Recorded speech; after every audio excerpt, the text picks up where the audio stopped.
నమస్తే. ఈ మెనోపాజ్ దశలో చాలామంది పేషెంట్స్ బాడీ పెయిన్స్ అని, బోన్ పెయిన్స్ అని వస్తుంటారు. ఇది ఎందుకు జరుగుతుంది? ఆ ఏజ్ వచ్చేసరికి బోన్స్ అనేవి ఎందుకు అంత వీక్ అవుతాయి? మనం ఎంత మంచి ఫుడ్ తిన్నా, మంచి ప్రోటీన్ ఫుడ్, కాల్షియం ఫుడ్ ఎన్ని తీసుకున్నా కూడా బోన్స్ అనేవి వీక్ అవుతూనే ఉంటాయి ఏజ్ వైజ్ అని అనుకుంటాం. కానీ మెనోపాజ్లో ఏమవుతుంది, ఈస్ట్రోజన్ హార్మోన్ మెయిన్గా తగ్గిపోవడం వల్ల ఇవన్నీ జరుగుతాయి. ఈస్ట్రోజన్ ఆస్టియోబ్లాస్ట్ అని బోన్ ఫార్మేషన్కి అవసరమయ్యే సెల్స్ని ఎంకరేజ్ చేస్తుంది. బట్ ఈస్ట్రోజన్ తగ్గిపోవడం వల్ల ఆ బోన్లో ఆస్టియోబ్లాస్ట్లు తగ్గిపోయి బోన్లో స్ట్రెంగ్త్ అనేది తగ్గిపోతుంది. అవి గుల్లబారినట్టుగా అయిపోతాయి అన్నమాట. చాలా వీక్గా ఉంటాయి బోన్స్. కొంచెం కింద పడినా కూడా ఫ్రాక్చర్స్ అయిపోతుంటాయి. సో ఈ స్టేజ్ రాకుండా మనము ముందు నుంచి, అంటే పెరిమెనోపాసల్ ఏజ్ నుంచే కొన్ని జాగ్రత్తలు తీసుకోవాలి. సో ఈ బోన్ స్ట్రెంగ్త్కి మజిల్ స్ట్రెంగ్త్ అనేది కూడా చాలా అవసరం. మజిల్ అనేది బోన్ని సపోర్ట్ చేస్తుంది. సో మజిల్ స్ట్రాంగ్గా ఉంటేనే బోన్ని హోల్డ్ చేయగలదు. సో మజిల్ని మనం కాపాడుకోవాలి. ఎందుకంటే మజిల్ లాస్ అనేది కూడా ఆటోమేటిక్గా జరిగిపోతుంటుంది. అది పెరిమెనోపాస్ ఏజ్ నుంచే స్టార్ట్ అవుతుంది, muscle loss, muscle weakness. So ఈ మజిల్స్ వీక్ అవ్వకుండా మంచి హెల్దీ డైట్, మంచి ఎక్సర్సైజెస్ అనేవి చాలా ఇంపార్టెంట్.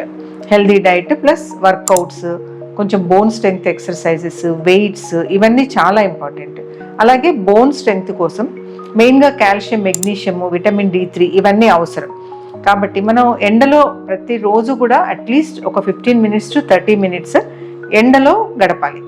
అంటే డైరెక్ట్గా సన్లైట్ చూడకుండా మామూలుగా ఆకాశం చూస్తూ ఎండలో నడిచినా కూర్చున్నా ఏదైనా కానీ సో విటమిన్ D3 అనేది బాగా వస్తుంది. దాంతోపాటు కాల్షియం అనేది కూడా బాగా వస్తుంది.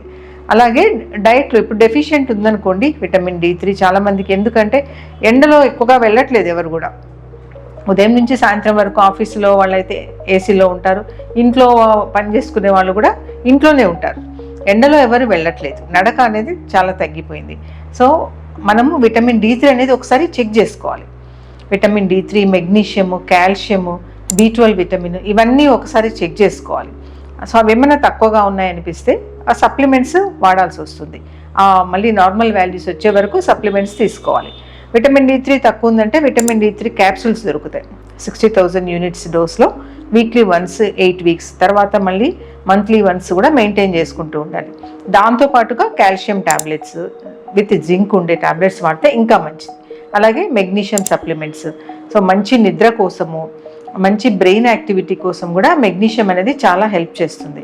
సో ఈ మెనోపాజ్లో చాలామందికి నిద్ర లేక బాధపడుతూ ఉంటారు కదా, వాళ్ళందరికీ కూడా ఈ మెగ్నీషియం అనేది చాలా యూజ్ అవుతుంది. డైట్లో మనకు కావాల్సినంత మెగ్నీషియం, కాల్షియం అందట్లేదు ఇప్పుడు. కాబట్టి సప్లిమెంట్స్ అనేవి కొంచెం అవసరం అవుతాయి. కొద్ది రోజులు తీసుకున్న తర్వాత మళ్ళీ మన బాడీ స్ట్రెంగ్త్ని బట్టి అవసరమైతే కంటిన్యూ చేసుకోవాల్సి వస్తుంది.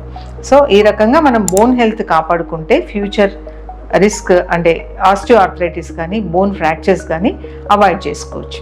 Thank you.